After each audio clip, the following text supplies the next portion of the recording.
पाकिस्तान के बीच लंबे वक्त से तनावपूर्ण रिश्ते रहे हैं। इन रिश्तों ने एक बार फिर नए विवाद की करवट ले ली है।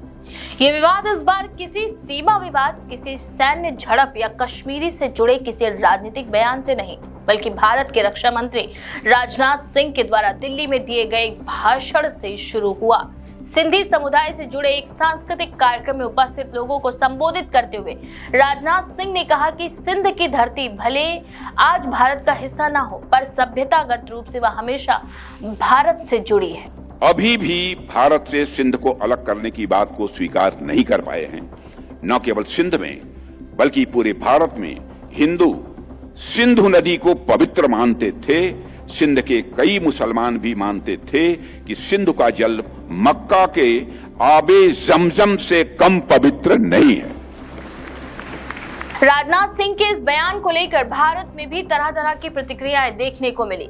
कुछ लोग इसे सांस्कृतिक इतिहास पर आधारित भावनात्मक टिप्पणी बता रहे हैं, जबकि कुछ विश्लेषकों ने इसे राजनीतिक रूप से संवेदनशील क्षेत्र में अनावश्यक हस्तक्षेप की तरह देखा। राजनाथ सिंह ने जिस कार्यक्रम में ये बात कही उसमें सिंधी समुदाय के कई लोग उपस्थित थे।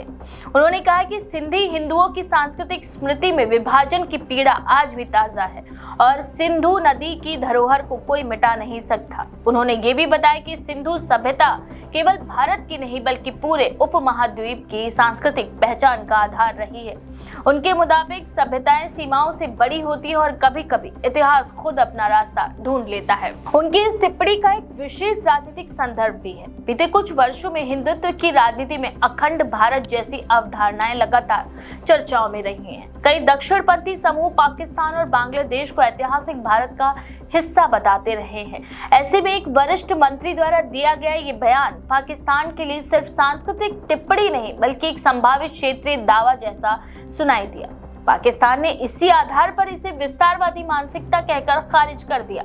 उनके विदेश मंत्रालय के बयान में कहा गया कि अंतर्राष्ट्रीय कानून में कहा गया है कि किसी भी राष्ट्र की सीमाएं उसकी संप्रभुता का हिस्सा होती हैं और इस तरह के भाषण न केवल कूटनीतिक मानकों के विरुद्ध है बल्कि क्षेत्रीय स्थिरता के लिए भी खतरनाक है। वहीं पाकिस्तान ने अपने आधिकारिक बयान में भारत पर दो और आरोप लगाए हैं। पहला ये कि भारत अपने आंतरिक मुद्दों से ध्यान हटाने के लिए पड़ोसी देशों पर उकसाने वाला बयान देता है। दूसरा कि भारत में अल्पसंख्यकों के खिलाफ भेदभाव और हिंसाएं बढ़ी हैं, जिसकी ओर अंतर्राष्ट्रीय समुदाय का ध्यान जाना चाहिए। पाकिस्तान ने विशेष रूप से ये भी कहा कि भारत को अपने उत्तर पूर्वी राज्यों में चल रहे सामाजिक और राजनीतिक तनावों की ओर देखना चाहिए, जहां पहचान आधारित संघर्ष लंबे समय से मौजूद है। पाकिस्तान का ये बयान साफ दिखाता है कि वह इस विवाद को सिर्फ एक टिप्पणी तक सीमित न रखकर एक बड़े राजनीतिक और मानवाधिकार विमर्श से जोड़ने की कोशिश कर रहे हैं। इस पूरी बहस में एक और रोचक पहलू उभर कर सामने आया है। सिंधी राष्ट्रवादी समूहों की प्रतिक्रिया। पाकिस्तान के अंदर सिंधी समुदाय के कुछ समूह लंबे वक्त से सांस्कृतिक दमन, संसाधनों के असमान उपयोग और राजनीतिक उत्पीड़न की शिकायत करते रहे हैं। इनमें से एक नेता शफी बुरफत ने राजनाथ सिंह के बयान को आशा की किरण बताया। उनका कहना है कि सिंध की ऐतिहासिक पहचान पाकिस्तान में लगातार कमजोर की गई और भारत की ओर से मिलने वाला सांस्कृतिक समर्थन सिंधी लोगों में आत्मविश्वास बढ़ा सकता है। हालांकि पाकिस्तान सरकार ऐसे राष्ट्रवादी समूहों को अलगाववादी मानती है और उन पर कठोर कार्यवाही करती रही है। इसलिए बुरफत के बयान को लेकर पाकिस्तान में भी और सतर्कता बढ़ गई है, क्योंकि भारत द्वारा दिए गए किसी भी संकेत को पाकिस्तान के आंतरिक राजनीति में दखल के रूप में देखा जा सकता है। सिंह का बयान शायद भावनात्मक और सांस्कृतिक संदर्भ में दिया गया हो, लेकिन इसकी राजनीतिक व्याख्या कहीं अधिक व्यापक है। दक्षिण एशिया में सीमाओं का इतिहास बहुत जटिल रहा है। 1947 का विभाजन केवल क्षेत्रों का विभाजन नहीं था, बल्कि समुदायों, संस्कृतियों और पारिवारिक रिश्तों का भी बंटवारा था।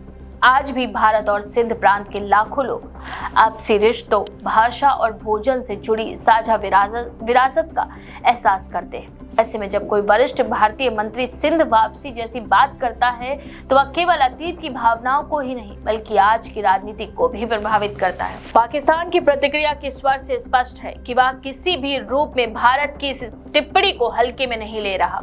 पाकिस्तान ने भारत के चार्ज द अफेयर्स को तलब कर औपचारिक विरोध दर्ज दर्ज कराया, जो सामान्य रूप से तभी होता है जब किसी बयान को अत्यधिक गंभीर माना जाता है। पाकिस्तान के विश्लेषकों ने कहा कि इस बयान से क्षेत्रीय तनाव बढ़ सकता है और ये भारत की ओर से एक तरह का राजनीतिक संकेत भी हो सकता है, विशेष रूप से ऐसे समय में जब दोनों देशों के बीच बातचीत लगभग ठप है और कश्मीर, आतंकवाद व व्यापार से जुड़े मुद्दों पर कोई प्रगति नहीं हुई है। भारत की ओर से अभी तक इस विवाद पर औपचारिक प्रतिक्रिया सीमित ही रही है। राजनाथ सिंह का कार्यालय इस बयान को सांस्कृतिक संदर्भ में दिया गया हवाला बता रहा है, जबकि भाजपा के कुछ नेताओं ने इसे ऐतिहासिक सत्य कहा है। हालांकि सरकार ने पाकिस्तान की आलोचना पर कोई आक्रामक टिप्पणी नहीं की, जिससे ये संकेत मिलते हैं कि भारत इस विवाद को आगे बढ़ाने का इरादा ही नहीं रखता। फिर भी दक्षिण एशिया में जिस तरह कूटनीति अक्सर बयानों पर आधारित संघर्षों से संचालित होती है, उसमें इस विवाद के असर को पूरी तरह नजरअंदाज भी नहीं किया जा सकता। भारत पाकिस्तान संबंधों का इतिहास यही बताता है कि छोटी सी बात भी बड़े तनाव में बदल सकती है, चाहे कारगिल युद्ध हो, सर्जिकल स्ट्राइक हो या पुलवामा हमले के बाद की स्थिति। हर बार बयानबाजी का प्रभाव दिखाई देता रहा है।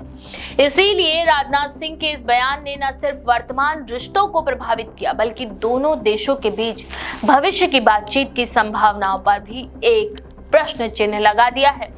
इसीलिए ये कहना गलत नहीं होगा कि ये विवाद केवल सिंध शब्द के इर्द गिर्द मंडरा रहा एक भाषण विवाद नहीं, बल्कि ये पहचान, इतिहास, राष्ट्रवाद और कूटनीति, इन सभी की आपसी टकराहट का परिणाम है। पाकिस्तान इसे अपने अस्तित्व और सीमाओं से जुड़ी चुनौती के रूप में देख रहा है, वहीं भारत का एक तबका इसे सांस्कृतिक पुनर्स्मरण की प्रक्रिया मान रहा है।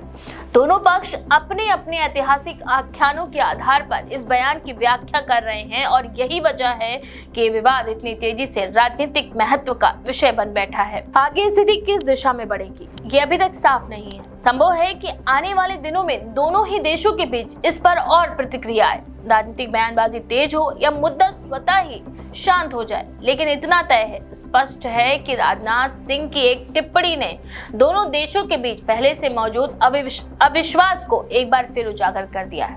विभाजन की पीड़ा, सांस्कृतिक विरासत और राजनीतिक राष्ट्रवाद के बीच ये बयान एक ऐसा दरार भरा आईना बनकर उभरा है जिसमें दोनों देश अपने अपने इतिहास को देख रहे हैं, लेकिन प्रतिध्वनि अलग अलग सुन रहे हैं। तो इस बारे में आपका क्या विचार है? अपनी राय कमेंट सेक्शन में जरूर लिखें। ऐसी और भी खबरों के लिए देखते रहें द पेज 19।